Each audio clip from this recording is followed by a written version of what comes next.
নমস্কার বন্ধুরা, আজকে আমি তোমাদের সাথে শেয়ার করব ব্রেকফাস্টের একটা রেসিপি। তো আজকে আমি নিয়ে নিচ্ছি এই রেসিপিটা তৈরি করার জন্য প্রথমে নিয়ে নিচ্ছি 1 কাপ পরিমাণ আটা এবং সামান্য একটু লবণ দিয়ে নিচ্ছি। এখন এটার ভিতরে আমি অল্প অল্প করে জল দেব আর এভাবে করে মিক্স করতে থাকবো।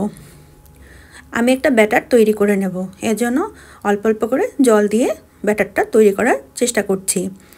তো এরপরে আমি আরেকটু জল দিয়ে এভাবে করে ব্যাটারটা তৈরি করে নেব, একটু ভালো করে গুলে নেব যাতে ভিতরে কোনো লাম্পস না থাকে।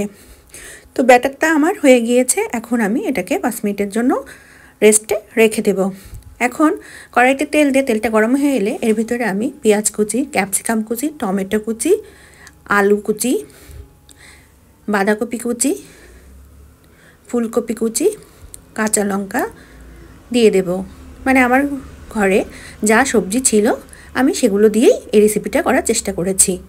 তারপর আমি এর ভিতর দিয়ে দিচ্ছি স্বাদ মতো লবণ এবং সামান্য একটু হলুদ দিয়ে এই সবজিগুলোকে আমি একটু ভেজে নেব।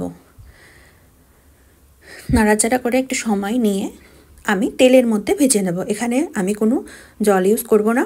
দেখো সবজিটা আমার প্রায় ভাজা ভাজা হয়ে গিয়েছে। এই পর্যায়ে আমি এটাকে নামিয়ে নেব। এখন যে ব্যাটারটা তৈরি করে রেখেছিলাম সেই ব্যাটারটাকে নিয়ে নেব এবং এর ভিতরে মাত্র যে সবজিটা করলাম সেইটা এই ব্যাটারের মধ্যে আমি দিয়ে দেব। এখন এই সবজিটার সাথে ব্যাটারটাকে খুব ভালোভাবে আমি একটু সময় নিয়ে গুলে নেব।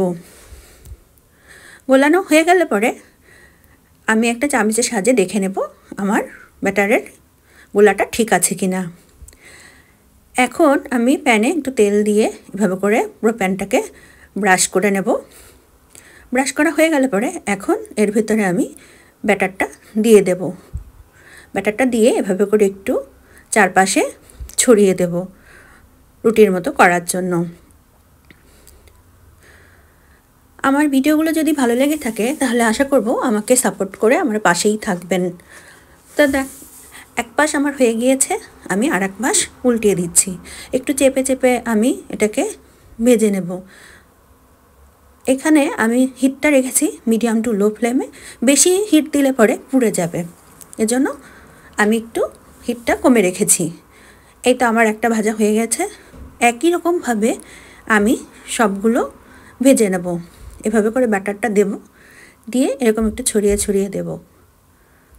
এটা কিন্তু খেতে গেলে অন্য কিছু না হলেও চলবে, শুধুমাত্র জলখাবারে এই রুটিটা দিয়েই খাওয়া হয়ে যাবে যেহেতু এর ভিতরে সবজি আছে এবং এটা কিন্তু খুবই হেল্পফুল রেসিপি। তো তোমরাও বাড়িতে ট্রাই করে দেখতে পারো, সবাই খেয়ে খুব মজা পাবে।